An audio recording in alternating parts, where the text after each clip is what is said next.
होने वाले गुलाम भारत में आप सभी का स्वागत है। आप देख रहे हैं जब तक। जैसे कि मैंने बोला कि जल्दी भारत एक गुलाम देश होगा, ये शब्द मेरे नहीं हैं। ये उन पढ़े लिखे वकीलों के शब्द हैं, उन पढ़े लिखे नेताओं के शब्द हैं जो दूसरे देशों में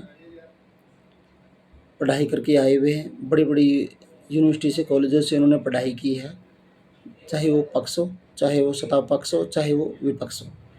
अब सत्ता पक्ष की बात कर लें तो सत्ता पक्ष जो कह रहा है कि अगर गलती से 2024 में इंडिया अलायंस की सरकार बनती है, इसमें सभी जो बड़े-बड़े दल उसमें शामिल हैं, कांग्रेस है, अरविंद केजरीवाल जी है, पश्चिम बंगाल से ममता बनर्जी हैं, साउथ इंडिया से भी है। अगर गलती से उनकी सरकार बनती है तो भारत जल्दी ही एक गुलाम देश बनेगा।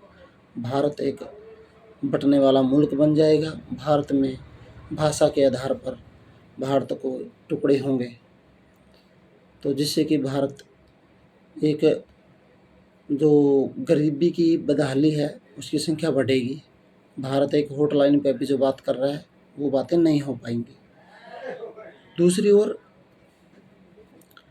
विपक्ष कह रहा है अगर गलती से मोदी सरकार बनती है, 2024 में बीजेपी की सरकार बनती है, तो भारत में एक ऐसे मुल्क का जन्म होगा, भारत में एक ऐसा तानाशाह हिटलर का जन्म होगा, भारत में हर एक गरीब का आरक्षण ख़त्म कर दिया जाएगा, भारत में भूखमरी बढ़ेगी, भारत में बेरोज़गारी बढ़ जाएगी, भारत में जो गरीबी की प्रतिशतता है वो काफ़ी बढ़ जाएगी।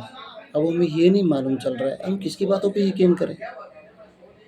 बीजेपी में पढ़े लिखे वकील भी हैं, बड़े बड़े नेता भी हैं जो दूसरे मुल्कों से पढ़ाई करके राजनीति में अपना करियर बना रहे हैं, और दूसरी तरफ कांग्रेस भी है, अरविंद केजरीवाल भी है जो ये कह चुके हैं कि अनपढ़ व्यक्ति देश नहीं चला सकता। हमें यकीन किस पे करें, किसी को कुछ नहीं पता है। बड़े बड़े धुरंधर ये सब एक हो जाते हैं जब भी इनका शादी फंक्शन होता है, लेकिन ये देश के साथ एक गद्दारी कर रहे हैं।